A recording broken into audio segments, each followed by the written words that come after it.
안녕하세요, 여러분. 오늘도 저희 채널을 찾아주셔서 진심으로 감사합니다. 오늘 들려드릴 사연은 많은 분들께서 가슴 깊이 공감하실 이야기입니다. 홀로 남겨진 70세 아버님의 늦은 사랑 이야기인데요. 아내를 먼저 하늘로 보내고 혼자 지내시던 중 새로운 인연을 만나 다시 한번 설레는 마음을 갖게 되셨습니다. 하지만 이 소중한 만남을 가족들이 어떻게 받아들였을까요? 특히 며느리의 예상치 못한 반응과 방해 공작이 시작되는데요. 사랑하는 가족을 위해 자신의 행복을 포기해야 했던 한 아버님의 애절한 이야기입니다. 과연 노년의 사랑도 잘못된 것일까요? 가족이라는 이름으로 개인의 행복을 막는 것이 정당한 일일까요? 이 사연을 들으시면서 여러분도 많은 생각이 드실 겁니다. 혹시 비슷한 경험이 있으시거나 주변에서 이런 일을 목격하신 적이 있다면 댓글로 꼭 남겨주세요. 여러분의 한마디 한마디가 누군가에게는 큰 위로와 공감이 됩니다. 오늘 이야기가 마음에 드신다면 구독과 좋아요, 그리고 알림 설정까지 꼭 부탁드립니다. 여러분의 관심과 응원이 더 좋은 이야기를 전해드릴 수 있는 원동력이 됩니다. 그럼 지금부터 한 아버님의 가슴 아픈 사연을 들어보시겠습니다. 안녕하세요. 이렇게 사연을 보내게 되어 참 쑥스럽습니다만 제 마음이 너무 복잡하고 답답해서 누군가에게라도 털어놓고 싶어 용기를 내어 글을 올립니다. 저는 올해 이른을 바라보는 김만수라고 합니다. 3년 전에 아내를 먼저 하늘로 보내고 혼자 살고 있는 평범한 늙은이입니다. 37년간 공무원 생활을 하다가 정년퇴직한 지도 벌써 8년이 넘었네요. 아내가 세상을 떠난 후로는 정말 하루하루가 힘들었습니다. 아침에 눈을 뜨면 옆자리가 텅 비어 있고 저녁에 집에 들어와도 어서 오세요 하며 맞아주는 사람이 없으니 얼마나 적적한지 모릅니다. 혼자 밥을 차려 먹다 보면 자꾸만 눈물이 나더군요. 우리 집은 아들 하나뿐입니다. 태연이라고 하는데 올해 45살이고 회사에 다니고 있어요. 며느리 미란이는 42이고 전업주부로 지내면서 중학생인 손자 준우를 키우고 있습니다. 아들네는 시내 아파트에서 따로 살고 있어서 자주 보지는 못해요. 솔직히 말씀드리면 며느리와는 그리 가깝지 않습니다. 처음 결혼할 때는 나름 괜찮았는데 시간이 지나면서 점점 거리감이 느껴지더군요.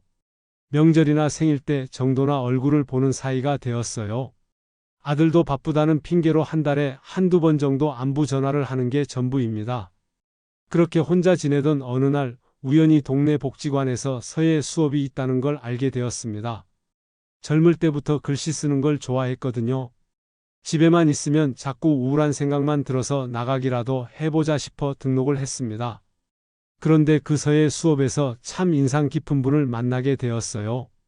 박순자라는 분인데 올해 65살이라고 하시더군요. 저보다 5살 어리시죠? 그분도 5년 전에 남편을 먼저 보내고 혼자 지내신다고 했어요. 처음에는 그냥 같은 수업을 듣는 사람 정도로만 생각했는데 몇 번 대화를 나누다 보니 참 마음이 통하더군요. 말씀도 차분하게 잘하시고 웃는 모습도 참 따뜻해 보였어요. 아내가 돌아가신 후로는 처음으로 누군가와 이야기하는 게 이렇게 편할 수 있구나 싶었습니다. 어느 날 수업이 끝나고 나서 순자 씨가 말씀하시더군요. 김 선생님, 혹시 시간 되시면 복지관 앞 카페에서 차 한잔 하실래요? 그 말에 제 가슴이 왜 그렇게 두근거리던지요. 마치 청춘 시절로 돌아간 것 같았어요. 그러죠. 좋습니다.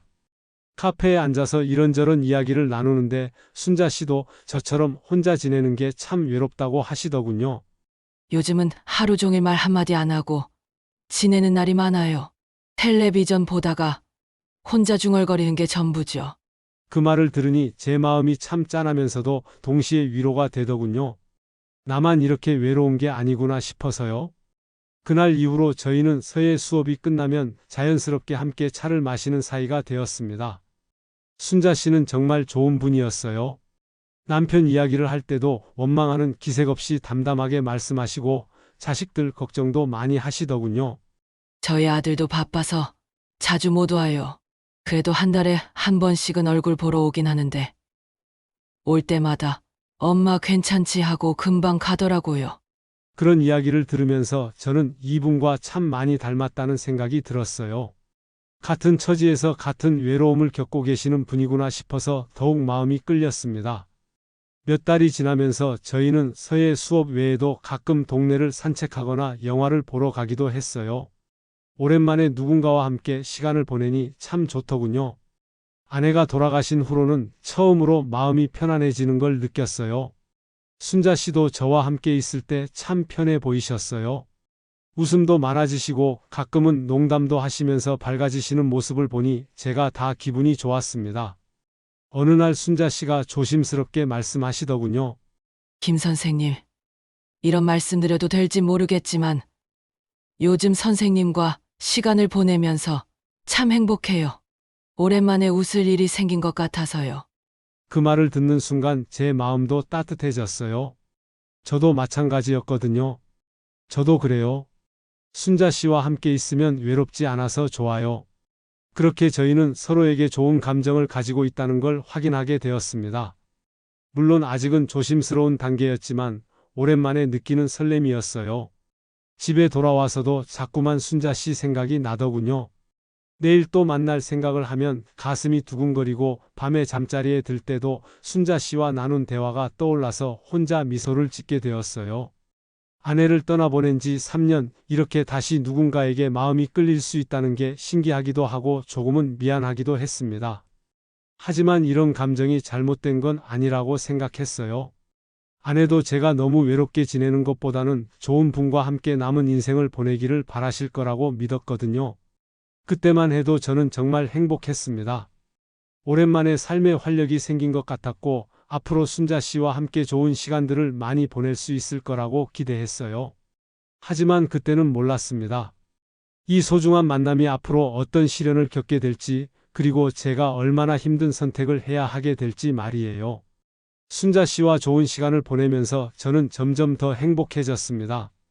서예 수업뿐만 아니라 함께 근처 공원을 산책하기도 하고 가끔은 시내 백화점 문화센터에서 하는 클래식 음악회도 보러 갔어요. 오랜만에 누군가와 함께하는 일상이 이렇게 소중할 줄 몰랐습니다. 어느 날 순자 씨와 함께 동네 뒷산에 올라갔는데 단풍이 정말 아름답더군요. 순자 씨가 나뭇잎을 주워들고는 말씀하시더라고요. 이렇게 아름다운 걸 혼자 보기엔 아깝죠. 함께 볼 사람이 있어서 참 다행이에요. 그 말을 들으니 제 마음도 뭉클해졌어요. 저도 똑같은 마음이었거든요. 저도 그래요. 혼자서는 이런 걸 봐도 재미가 없었는데 순자 씨와 함께 하니까 모든 게 다 새로워 보여요. 그날 산에서 내려오면서 저는 마음속으로 결심했습니다. 이제는 아들에게 순자 씨 이야기를 해봐야겠다고 말이에요. 아무리 좋은 감정이라도 가족들이 모르면 안 되는 거 아닌가 싶었거든요. 며칠 후 아들 태연이가 오랜만에 집에 들렀을 때 저는 조심스럽게 말을 꺼냈습니다. 태연아, 아버지가 요즘 복지관에서 서예 수업을 듣고 있다는 건 말했지? 네, 들었어요. 좋으시잖아요. 집에만 계시지 마시고 나가서 활동하시는 게. 그런데 말이다. 거기서 괜찮은 분을 한 분 알게 되었어? 태연이의 표정이 살짝 변하는 게 보였어요. 뭔가 예상하지 못한 이야기라는 듯이 말이에요. 어떤 분이신데요? 박순자라고 하시는데 나보다 5살 어리시고 역시 홀로 지내시는 분이야. 참 좋은 분이셔서 가끔 차도 마시고 그래. 태연이는 잠시 말이 없더니 조심스럽게 물었어요. 아버지가 그분을 좋아하신다는 말씀이세요? 응, 그런 셈이지. 너무 오래 혼자 있으니까 외롭더라. 그런데 순자 씨와 함께 있으면 마음이 편해져. 그때 태연이의 반응은 생각보다 나쁘지 않았어요. 아버지께서 좋으시면 좋은 거 아닌가요? 너무 혼자 계시는 것보다는 좋은 분과 함께 시간 보내시는 게 나을 것 같은데요. 저는 아들이 이해해 주는 것 같아서 참 다행이라고 생각했습니다. 하지만 문제는 며느리였어요. 태연이가 집에 가서 미란이에게 이 이야기를 했나 봅니다. 며칠 후 태연이가 다시 전화를 걸어왔는데 목소리가 좀 달라져 있더군요. 아버지, 그 박순자 씨 이야기 말인데요. 미란이가 좀 걱정을 하네요. 무슨 걱정을 한다는 거냐? 그냥 아버지, 나이에 그런 관계가 필요하신가 하는 생각이래요. 괜히 복잡해질 수도 있다고. 그 말을 듣는 순간 제 기분이 좀 상했어요. 나이가 들면 사랑하면 안 된다는 말인가 싶어서요. 복잡해진다는 게 무슨 소리냐? 그냥 좋은 분과 친하게 지내는 건데. 아, 아니에요, 아버지. 그런 뜻이 아니라 혹시나 해서 하는 말이에요. 하지만 저는 며느리가 왜 그런 말을 하는지 이해가 되지 않았어요. 제가 순자 씨와 만나는 게 그렇게 문제가 되는 일인가 싶어서 마음이 무거워졌습니다. 그래도 저는 순자 씨를 가족들에게 소개해보고 싶었어요. 직접 만나보면 얼마나 좋은 분인지 알 수 있을 거라고 생각했거든요. 어느 주말에 아들네 가족을 집으로 초대했습니다. 그리고 순자 씨께도 부탁해서 함께 저녁을 먹자고 했어요. 순자 씨, 제 가족들과 한번 만나보시는 게 어떨까요? 좋은 분들이니까 편하게 생각하세요. 순자 씨는 처음에는 부담스러워 하시더니 결국 응해 주셨어요. 그럼 김 선생님 가족분들께 인사나 드려야죠. 뭔가 준비해 가야 할까요? 아니에요. 그냥 편하게 오세요. 그날 저는 정말 신경을 많이 썼어요. 아들네 가족들이 좋아할 만한 음식도 준비하고 집안도 깔끔하게 정리했습니다. 순자 씨와 가족들이 서로 좋은 인상을 가졌으면 좋겠다는 마음이었어요. 아들네 가족이 먼저 도착했는데 며느리 미란이의 표정이 영 좋지 않더군요. 인사도 대충 하고는 시큰둥한 얼굴로 앉아 있었어요. 미란아, 오늘 좋은 분 소개해 드릴 테니까 반갑게 맞아줘. 네, 알겠어요. 그 대답도 별로 내키지 않는다는 투였어요. 얼마 후 순자 씨가 오셨는데 정말 단정하게 옷차림을 하고 과일까지 들고 오셨더군요. 안녕하세요. 김 선생님께 늘 신세를 지고 있는 박순자입니다. 순자 씨는 정말 정중하게 인사를 하셨어요. 아들 태연이는 그래도 웃으면서 인사를 받았지만 며느리 미란이는 겨우 일어나서 인사만 하고는 바로 앉아버렸어요. 어머님, 안녕하세요. 네. 안녕하세요. 그 짧은 대화가 끝이었어요. 그 후로는 며느리가 거의 말을 하지 않더군요. 저는 분위기를 좋게 만들어 보려고 애썼어요. 순자 씨는 서예를 정말 잘 쓰세요. 나보다 훨씬 글씨가 좋아. 아니에요. 김 선생님이 너무 과찬을 하세요. 손자 준우는 그나마 할머니 뻘 되는 순자 씨에게 관심을 보였어요. 할머니, 서예가 뭐예요? 붓으로 예쁜 글씨를 쓰는 거란다. 할머니가 다음에 너 이름도 써줄까? 네, 좋아요. 그런데 그때 며느리가 갑자기 끼어들더군요. 준우야, 할머니는 한 분만 있는 거야. 할머니라고 부르면 안 돼. 그 말에 순자 씨의 얼굴이 살짝 굳어지는 게 보였어요. 저도 당황스러웠고요. 미란아, 그냥 친근하게 부르는 건데 뭐가 문제냐? 아니에요, 아버님. 그냥 아이가 헷갈릴까 봐서요. 하지만 분위기는 이미 어색해져 버렸어요.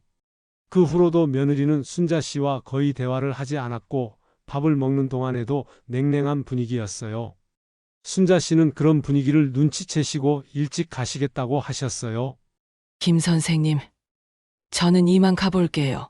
가족분들과 오래간만에 시간 보내세요. 벌써요? 더 계시죠? 아니에요. 다음에 또 뵙겠습니다. 순자 씨가 가신 후 저는 아들과 며느리에게 물었어요. 어때? 정말 좋은 분이지? 그런데 며느리의 대답은 예상과 달랐어요. 아버님, 솔직히 말씀드려도 될까요? 응, 말해봐. 좀 부담스러워요. 아버님 나이에 그런 관계가 꼭 필요하신가 싶어서요. 그리고 혹시 재산 문제 같은 것도 생각해 봐야 하는 거 아닌가요? 그 말을 듣는 순간 제 머리가 띵했어요. 재산 문제라니 그게 무슨 소리냐? 아니에요. 그냥 혹시나 해서 드리는 말씀이에요.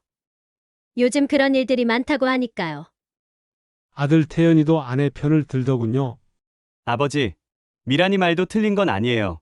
너무 성급하게 결정하지 마시고 좀 더 신중하게 생각해 보세요. 그날 밤 가족들이 돌아간 후 저는 참 마음이 무거웠어요. 가족들이 순자 씨를 반대한다는 게 믿어지지 않았거든요. 특히 며느리가 재산 문제까지 언급한 건 정말 기분이 나빴어요. 며칠 후 순자 씨를 만났을 때 조심스럽게 물어봤어요. 그날 우리 가족들이 좀 차갑게 대한 것 같아서 미안해요. 순자 씨는 쓸쓸하게 웃으시면서 말씀하셨어요. 괜찮아요. 이해해요. 가족들 입장에서는 갑자기 나타난 저 같은 사람이 부담스러울 수도 있죠. 그래도 시간이 지나면 이해해 주실 거예요. 하지만 순자 씨의 표정에서 상처받은 기색이 역력히 보였어요. 저는 가족들에게 서운함을 느끼기 시작했습니다. 그 후로 며느리는 더욱 노골적으로 반대 의사를 표현했어요. 아들을 통해서 말을 전해 오더군요. 아버지, 미란이가 그러는데 아버님 통장 관리 같은 걸 저희가 해드리는 게 어떨까요? 혹시나 해서 말이에요. 통장 관리를 니들이 왜 해? 내가 아직 정신이 멀쩡한데? 아니에요. 그런 뜻이 아니라 그냥 안전하게 하자는 거예요. 저는 점점 가족들의 진심이 무엇인지 의심스러워졌어요. 정말 제 행복을 걱정해서 하는 말인지 아니면 다른 이유가 있는 건지 헷갈리기 시작했습니다. 그런 와중에도 순자 씨와의 만남은 계속되었지만 예전만큼 편하지는 않았어요. 가족들의 반대 때문에 마음 한구석이 무거웠거든요. 순자 씨도 그런 제 마음을 눈치채셨는지 어느 날 말씀하시더군요. 김 선생님, 가족들 때문에 힘드시죠? 저 때문에 가족과 사이가 나빠지면 어떡해요? 아니에요. 시간이 지나면 괜찮아질 거예요. 하지만 저도 확신은 없었어요. 가족들의 반대가 생각보다 심했거든요. 그때만 해도 저는 이것이 시작에 불과하다는 걸 몰랐습니다. 며느리의 반대가 앞으로 얼마나 더 심해질지, 그리고 제가 얼마나 힘든 선택을 해야 하게 될지 전혀 예상하지 못했어요. 하지만 그때부터 이미 저희 가족에게는 균열이 생기기 시작했습니다. 가족들의 반대가 계속되면서 저는 점점 더 힘들어졌습니다. 하지만 정말 충격적인 일들은 그 다음부터 시작되었어요. 어느 날 순자 씨와 함께 시장에 갔다가 우연히 동네 아는 분을 만났는데 며칠 후 그분이 저에게 이상한 말을 하더군요. 만수 씨, 며느리가 우리 동네 이곳저곳 다니면서 박순자 씨에 대해 물어보고 다니던데요. 뭐라고요? 순자 씨가 어떤 사람인지, 자식들은 뭐 하는지, 재산은 얼마나 있는지 그런 걸 캐묻더라고요. 혹시 아세요? 그 말을 듣고 저는 정말 어이가 없었어요. 며느리가 순자 씨에 대해 뒤조사를 하고 있었던 거예요. 집에 돌아와서 바로 아들에게 전화를 걸었습니다. 태연아, 미란이가 순자 씨에 대해서 이곳저곳 알아보고 다닌다는데 이게 무슨 짓이냐? 아버지, 그냥 혹시나 해서 알아본 거예요. 요즘 세상이 어떤데요? 혹시나가 뭐냐? 순자 씨를 뭘로 보는 거야? 아버지, 진정하세요. 우리도 아버지 걱정되니까 그러는 거잖아요. 하지만 저는 도저히 이해할 수 없었어요. 좋은 분을 만나서 행복하다고 했더니 뒤조사까지 하다니요. 며칠 후 더 황당한 일이 벌어졌습니다. 순자 씨에게서 전화가 왔는데 목소리가 많이 상해 있더군요. 김 선생님, 혹시 시간 되시면 잠깐 만날 수 있을까요? 무슨 일이세요? 목소리가 이상한데? 그냥 할 말이 있어서요. 카페에서 만난 순자 씨는 평소와 달리 많이 위축되어 보였어요. 김 선생님, 며느리분이 저한테 연락하셨어요. 뭐라고요? 어제 갑자기 전화를 하시더니 만나자고 하셨어요. 저는 깜짝 놀랐어요. 며느리가 순자 씨에게 직접 연락을 했다니요. 그래서 만나봤어요? 네. 오늘 오전에 복지관 앞에서 잠깐 만났어요. 순자 씨는 잠시 망설이시더니 어렵게 말을 이어가셨어요. 며느리분이 저한테 그러시더라고요. 아버님은 나이도 많으시고 외로우셔서 일시적으로 저한테 의지하시는 거라고, 진짜 마음은 아니실 거라고. 제 가슴이 확 답답해졌어요. 그런 말을 했다고요? 그리고 아버님 건강도 좋지 않으시니까 제가 너무 자주 만나서 피곤하게 해드리면 안 된다고 하시더라고요. 가족들이 모시겠으니까 저는 걱정하지 말라고. 저는 화가 치밀어 올랐어요. 며느리가 어떻게 이런 짓을 할 수 있는지 도저히 이해가 안 됐어요. 순자 씨, 그런 말 믿으시면 안 돼요. 제 마음은 진심이에요. 하지만 순자 씨의 얼굴에는 이미 상처와 혼란이 가득했어요. 김 선생님도 가족분들과 사이가 나빠지면 어떡해요? 저 때문에 그런 일이 생기면 안 되잖아요. 그날 집에 돌아와서 저는 바로 아들에게 전화를 했습니다. 태연아, 미란이가 순자 씨를 만나서 헛소리를 했다는데 이게 뭐 하는 짓이야? 아버지, 잠깐만요. 미란이와 이야기해 볼게요.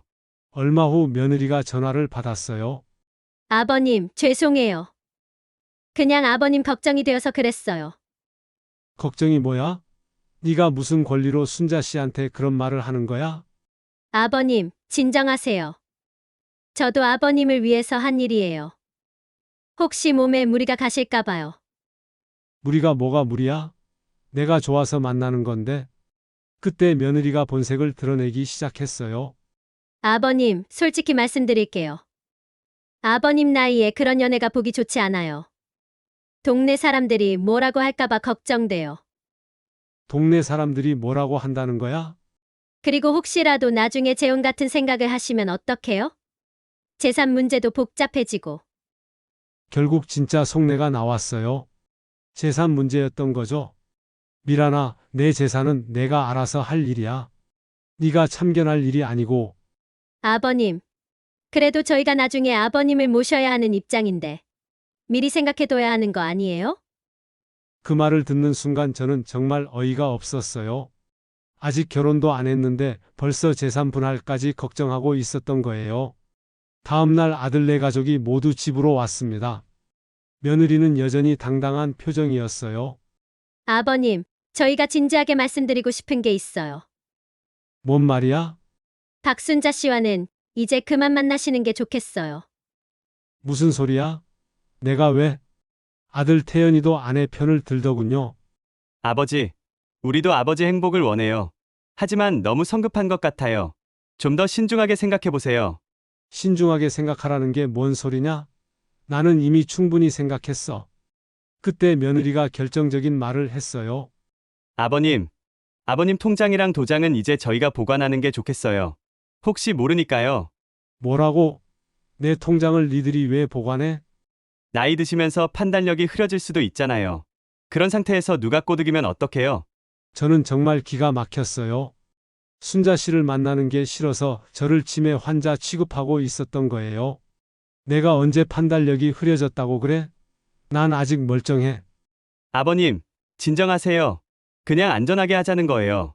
손자 준우가 그런 어른들의 대화를 듣고 있는 것도 안쓰러웠어요. 할아버지, 왜 화내세요? 준우야, 할아버지가 화내는 게 아니야. 그냥 답답해서 그래. 며느리는 계속해서 압박을 가했어요. 아버님, 박순자 씨 만나는 걸 그만두시면 저희도 자주 와서 뵙겠어요. 외로우시면 저희가 상대해 드릴게요. 니들이 언제 자주 왔어? 한 달에 한 번 오기도 힘들어 하면서. 앞으로는 다르게 할게요. 그러니까 그분과는 정말 그만 만나세요. 저는 도저히 이해할 수 없었어요. 왜 가족들이 제 행복을 이렇게 방해하는지 말이에요.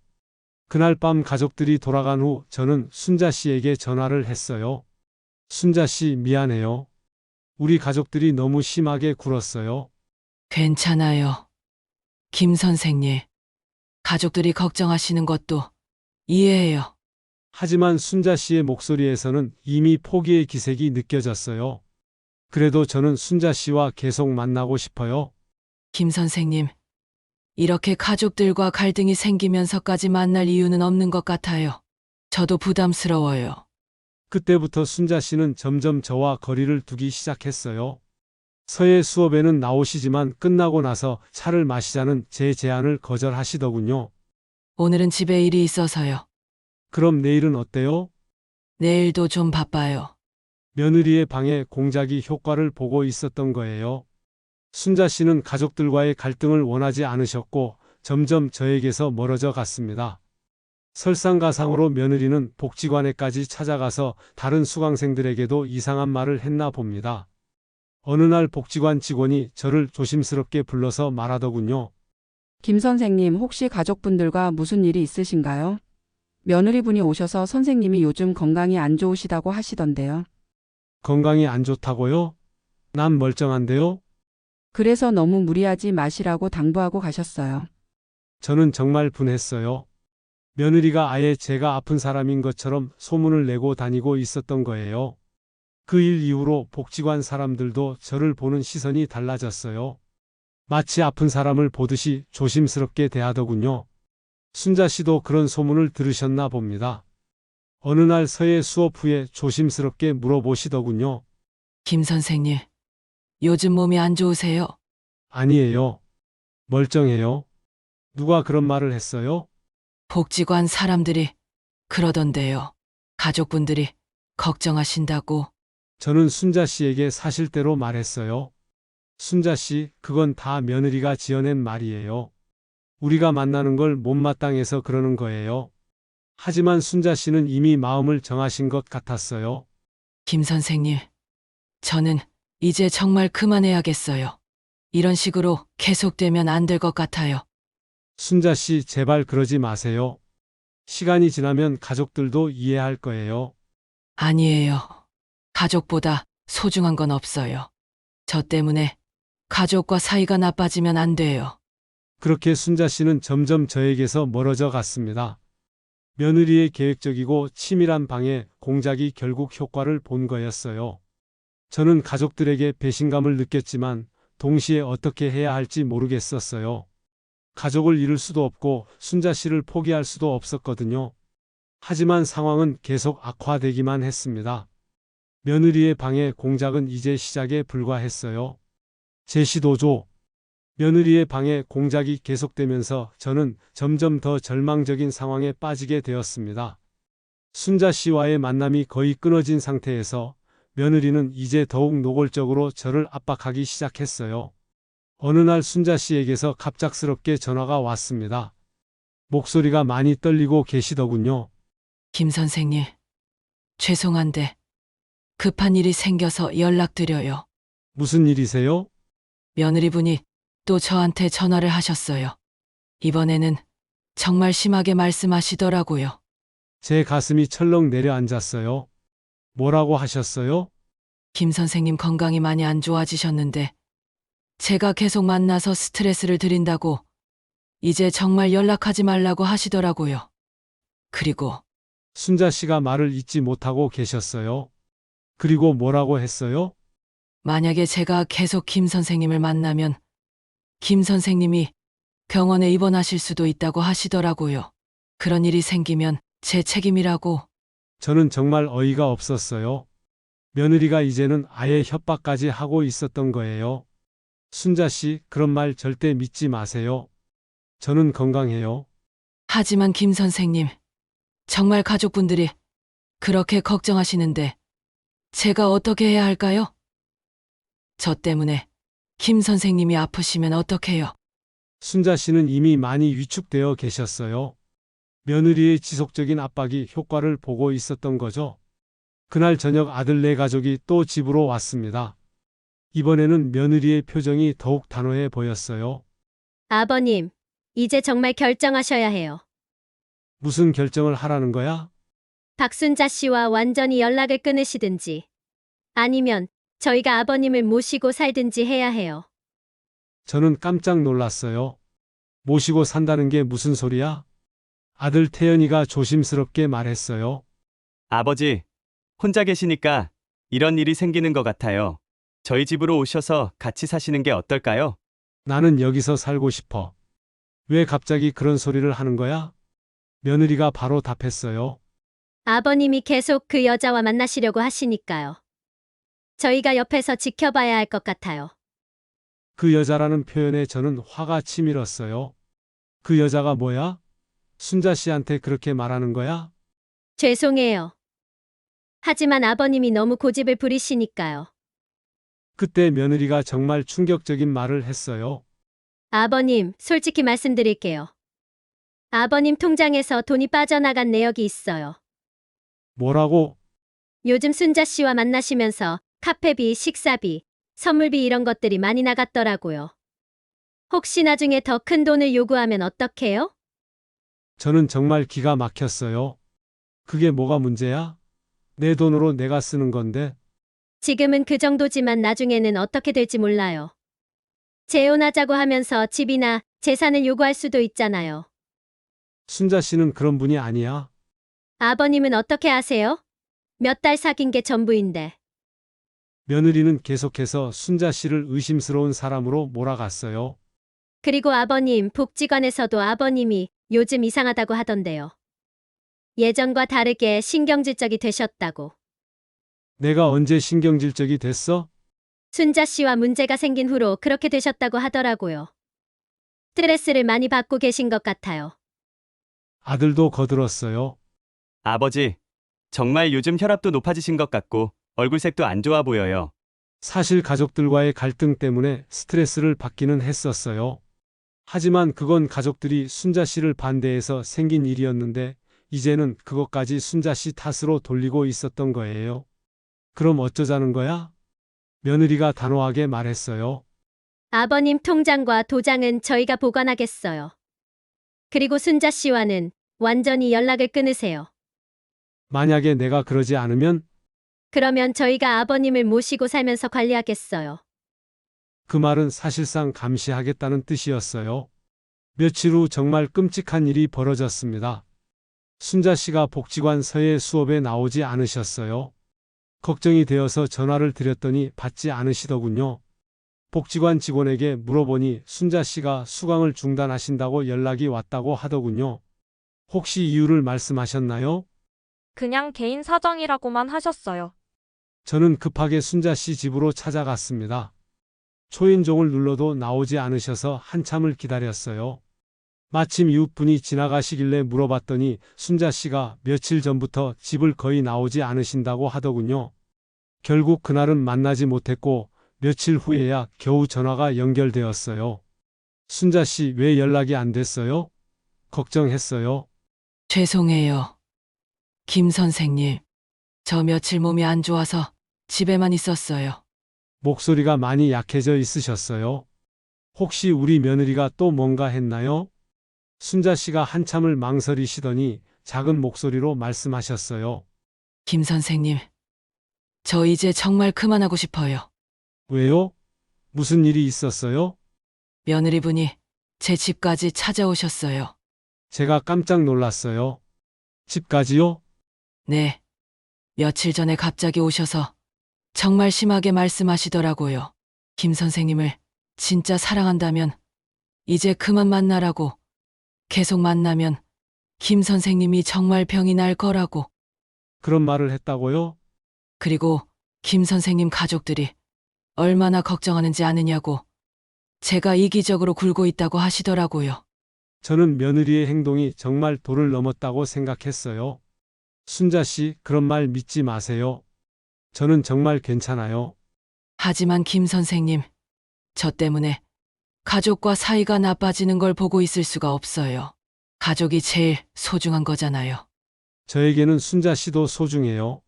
김 선생님, 저희 이제 정말 그만 만나요. 이런 식으로는 안 될 것 같아요. 순자 씨의 목소리에는 이미 결심이 서 있었어요. 그날 밤 제가 집에 돌아오니 아들 네 가족이 와 있었어요.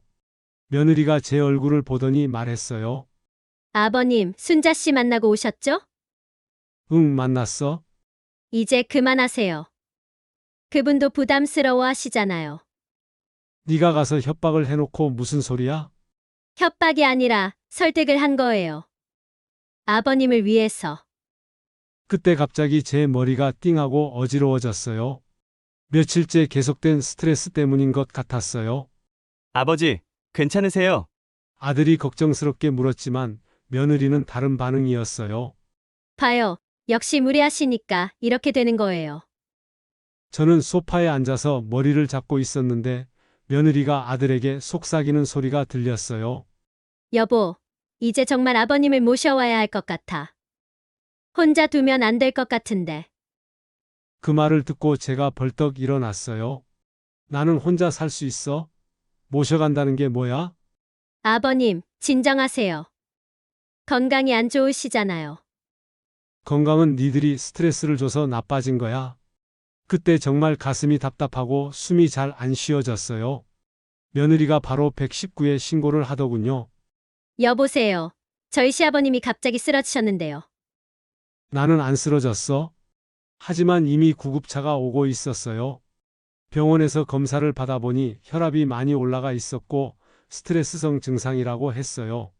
며칠 입원하면서 안정을 취하라고 하더군요.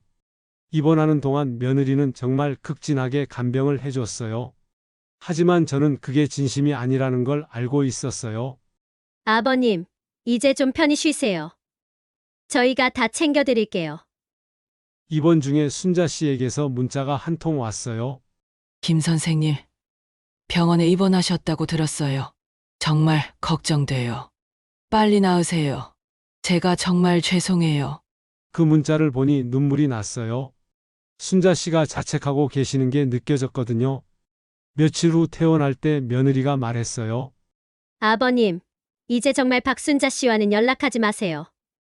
아버님 몸이 이 정도인데 더 무리하시면 안 돼요. 제가 입원한 사이에 며느리는 제 통장과 도장을 모두 가져갔어요. 그리고 복지관에도 연락해서 당분간 수업에 나가지 않겠다고 했더군요. 제가 아버님을 당분간 모시겠다고 했어요. 건강이 회복될 때까지요. 퇴원 후 집에 돌아왔지만 저는 이미 모든 걸 통제당하고 있었어요. 외출도 며느리가 허락해야 했고 전화도 마음대로 할 수 없었어요. 순자 씨에게 마지막으로 전화를 드렸을 때 순자 씨는 이미 포기하신 상태였어요. 김 선생님, 저는 이제 정말 그만할게요. 김 선생님 건강이 제일 중요해요. 순자 씨, 김 선생님도 가족들과 잘 지내세요. 저는 괜찮으니까 걱정하지 마세요. 그렇게 순자 씨와의 마지막 통화가 끝났어요. 저는 병원에서 돌아온 후 완전히 고립된 상태가 되었습니다.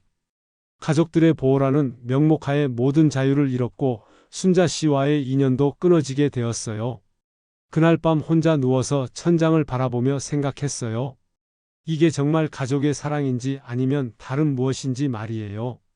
병원에서 퇴원한 지 몇 주가 지났지만 저의 일상은 완전히 달라져 버렸습니다. 며느리는 정말로 약속한 대로 자주 와서 저를 보살펴 주었어요. 하지만 그건 돌봄이 아니라 감시에 가까웠습니다. 아버님, 오늘은 어디 나가실 계획 있으세요? 매일 아침 며느리가 전화를 걸어와서 제 일정을 확인했어요. 그냥 동네 한 바퀴 돌려고. 혼자요? 어디로 가시는데요? 혹시 몸에 무리 되는 곳은 아니죠? 처음에는 정말 건강을 걱정해서 하는 말인 줄 알았어요. 하지만 시간이 지나면서 진짜 목적이 뭔지 알게 되었습니다. 어느 날 마트에서 우연히 복지관에서 함께 서예를 배웠던 분을 만났어요. 그분이 조심스럽게 말을 걸어오시더군요. 만수 씨, 요즘 어떻게 지내세요? 복지관에서 못 본 지 오래됐네요. 아, 몸이 좀 안 좋아서 집에서 쉬고 있어요. 그러셨구나. 그런데 박순자 씨도 요즘 안 보이던데. 어떻게 지내시는지 아세요? 그 말에 제 가슴이 철렁했어요. 순자 씨요? 잘 모르겠어요. 아, 그러시구나. 그분도 갑자기 수업을 그만두시더라고요. 두 분 다 안 보이니까 복지관이 썰렁해요. 집에 돌아와서 순자 씨 생각이 계속 났어요. 그분은 지금 어떻게 지내고 계실까요? 저 때문에 복지관도 그만두시고 얼마나 외로우실까요? 며칠 후 용기를 내어 순자 씨에게 전화를 걸어봤어요. 한참 신호음이 울린 후에야 받으시더군요. 김 선생님, 순자 씨 안녕하세요. 잘 지내세요? 네. 잘 지내고 있어요. 김 선생님은 건강 좀 어떠세요? 목소리가 예전과 달리 조심스럽고 거리감이 느껴졌어요. 괜찮아요. 순자 씨 혹시 시간 되시면 한번 만날 수 있을까요? 잠시 침묵이 흘렀어요. 김 선생님, 저는 그게 좋지 않을 것 같아요. 왜요? 가족분들이 걱정하실 거예요. 그리고 김 선생님 건강에도 좋지 않을 것 같아요. 순자 씨는 이미 마음의 문을 닫으신 상태였어요. 그래도 친구로라도 가끔 만날 수 있지 않을까요? 김 선생님, 저희 이제 정말 그만해요. 이게 서로를 위한 일인 것 같아요. 전화를 끊고 나서 저는 한동안 멍하니 앉아 있었어요. 정말로 모든 게 끝났구나 하는 생각이 들었습니다. 그날 저녁 며느리가 또 찾아왔어요. 제 표정을 보더니 뭔가 눈치를 챈 것 같았어요. 아버님, 오늘 누구랑 통화하셨어요? 그냥 아는 사람이야. 혹시 박순자 씨요? 제가 대답하지 않으니까 며느리가 단호하게 말했어요. 아버님, 약속하셨잖아요. 더 이상 연락하지 않기로. 약속한 적 없어. 그럼 아버님을 저희 집으로 모셔가야겠어요. 혼자 계시니까 자꾸 이런 일이 생기네요. 나는 여기서 살겠어? 아버님이 약속을 안 지키시면 어쩔 수 없어요. 며느리의 협박에 저는 결국 굴복할 수밖에 없었어요. 순자 씨와 완전히 연락을 끊겠다고 약속했습니다. 몇 달이 흘렀어요. 저는 점점 더 위축되어 갔습니다. 복지관에도 나가지 못하고 친구들과도 만나지 못하고 하루 종일 집에서 텔레비전만 보고 지냈어요. 며느리는 약속대로 자주 와서 저를 돌봐주었지만 그건 진짜 돌봄이 아니었어요. 제가 뭔가 잘못하지 않는지 감시하는 거였습니다. 아버님, 오늘 누구한테서 전화 왔어요? 아무도. 정말요? 혹시 모르는 번호에서 온 전화는 없었어요? 제 핸드폰까지 검사하려고 했어요. 어느 날 동네를 산책하다가 멀리서 순자 씨를 봤어요. 시장에서 장을 보고 계시는데 많이 야위신 것 같았어요. 한참을 망설이다가 다가가려고 했는데 순자 씨가 저를 보시고는 급히 다른 곳으로 가시더군요. 저를 피하시는 모습을 보니 가슴이 미어졌어요. 한때 그렇게 편하게 이야기하던 사이였는데 이제는 마주치는 것조차 부담스러워 하시는구나 싶어서요. 집에 돌아와서 혼자 앉아 생각해 봤어요. 정말 제가 잘못한 걸까요? 나이 들어서 새로운 사랑을 찾으려고 한 게 그렇게 큰 잘못이었을까요?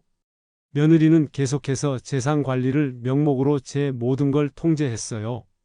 통장도 도장도 모두 가져갔고 큰 돈을 쓸 때는 반드시 허락을 받아야 했어요. 아버님, 이 돈을 뭐에 쓰시려고 해요?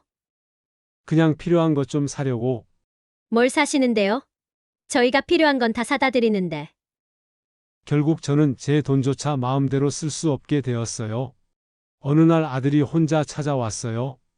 오랜만에 며느리 없이 둘만 있으니까 조금은 편했어요. 태연아, 아버지가 뭔가 잘못했냐? 왜 그런 말씀을 하세요? 순자 씨 만난 게 그렇게 큰 잘못이었냐? 아들은 잠시 말이 없더니 조심스럽게 말했어요. 아버지, 잘못하신 건 아니에요. 하지만 가족들이 걱정되는 것도 이해해 주세요. 걱정이 뭐가 걱정이야? 나는 행복했는데. 아버지가 행복하신 건 좋지만 저희도 마음이 편하지 않았어요. 왜? 아들이 한참을 망설이더니 솔직하게 말했어요. 솔직히 말하면 재산 문제도 있고, 그리고 아버지가 혹시 재혼이라도 하시면 어떻게 해야 할지 걱정됐어요. 결국 진짜 이유가 나왔어요. 재산 때문이었던 거죠. 그래, 솔직하게 말하는구나. 내 재산이 그렇게 걱정되냐? 아버지, 그런 뜻이 아니라 아니야, 이제 알겠다. 니들이 진짜로 걱정한 건 내 행복이 아니라 내 재산이었구나. 그날 이후로 저는 모든 걸 포기했어요. 가족들과 싸워봤자 소용없다는 걸 알았거든요. 결국 저는 혼자였고 그들은 여러 명이었으니까요. 몇 달 후 우연히 복지관 앞을 지나가다가 순자 씨를 다시 봤어요. 이번에는 다른 남자분과 함께 걸어가시더군요.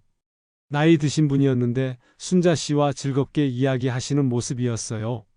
한편으로는 다행이라는 생각이 들었어요. 순자 씨가 저 때문에 너무 오래 혼자 계시지 않으셔서 말이에요. 하지만 동시에 가슴이 아팠습니다. 저와 함께였다면 저렇게 행복해 하실 수 있었을 텐데 하는 생각이에요. 지금 저는 다시 혼자가 되었어요. 며느리는 여전히 자주 와서 저를 돌봐주지만 그건 진짜 관심이 아니라는 걸 이제는 확실히 알아요. 그냥 제가 또 다른 사람과 만나지 않는지 확인하러 오는 거예요. 복지관에도 다시 나가지 못하고 있어요. 혹시 거기서 또 누군가를 만날까봐 며느리가 허락을 안 해주거든요. 아버님, 아직 건강이 완전히 회복되지 않으셨으니까 조금 더 기다리세요. 하지만 제 건강은 아무 문제가 없어요. 단지 며느리가 저를 통제하고 싶을 뿐이에요. 가끔 순자 씨 생각이 날 때면 정말 그리워요. 함께 차를 마시며 이야기하던 그 시간들, 산책하며 단풍잎을 주워들고 행복해 하시던 모습, 제 이야기에 고개를 끄덕이며 들어주시던 따뜻한 미소. 모든 게 꿈만 같아요. 어제도 혼자 집에 앉아서 생각해 봤어요. 정말 제가 잘못한 걸까요? 70살이 되어서 새로운 사랑을 꿈꾸는 게 그렇게 잘못된 일일까요? 아내가 돌아가시기 전에 마지막으로 하신 말씀이 생각나요. 여보, 나 없어도 너무 외롭게 살지 마요. 좋은 사람 만나면 다시 시작하는 것도 나쁘지 않아요. 아내도 제가 혼자 사는 걸 원하지 않으셨는데 왜 가족들은 그걸 이해하지 못하는 걸까요? 지금 저는 완전히 고립되어 있어요. 친구도 없고 갈 곳도 없고 할 일도 없어요. 하루 종일 집에서 텔레비전만 보며 지내고 있습니다. 가끔 순자 씨에게 안부라도 물어보고 싶지만 그럴 수도 없어요. 며느리가 제 전화 기록까지 확인하거든요. 며느리는 여전히 위선적으로 저를 대해요. 아버님, 저희가 아버님을 얼마나 사랑하는지 아시죠? 그래서 이렇게 챙겨드리는 거예요. 하지만 저는 이제 알아요. 그들의 사랑이 진짜가 아니라는 걸요. 조건부 사랑이에요. 제가 그들이 원하는 대로 행동할 때만 사랑해 주는 거죠. 가끔 창밖을 보면서 생각해요. 순자 씨는 지금 어떻게 지내고 계실까? 혹시 저를 그리워하실까? 아니면 이미 다 잊으셨을까? 그분과 함께했던 몇 달이 제 인생에서 가장 행복한 시간이었어요. 오랜만에 누군가와 진짜 마음을 나누며 살 수 있었거든요. 하지만 이제는 그런 행복도 꿈꿀 수 없게 되었어요. 가족들이 허락하지 않으니까요. 어젯밤에도 혼자 앉아서 울었어요. 70살 먹은 늙은이가 이런 것 때문에 운다는 게 창피하지만 어쩔 수 없더군요. 정말 제가 너무 욕심을 부린 걸까요? 나이 들어서 사랑을 바란 게 잘못된 건가요? 지금도 이 사연을 쓰면서 눈물이 나요. 제 남은 인생이 이렇게 외롭고 쓸쓸하게 끝날 거라고는 생각도 못했어요. 가족을 위해 제 행복을 포기한 게 정말 옳은 일이었을까요? 순자 씨와의 인연을 포기한 게 정말 가족을 사랑하는 길이었을까요? 아직도 확신이 서지 않습니다. 여러분들은 어떻게 생각하시나요? 댓글로 조언 부탁드립니다.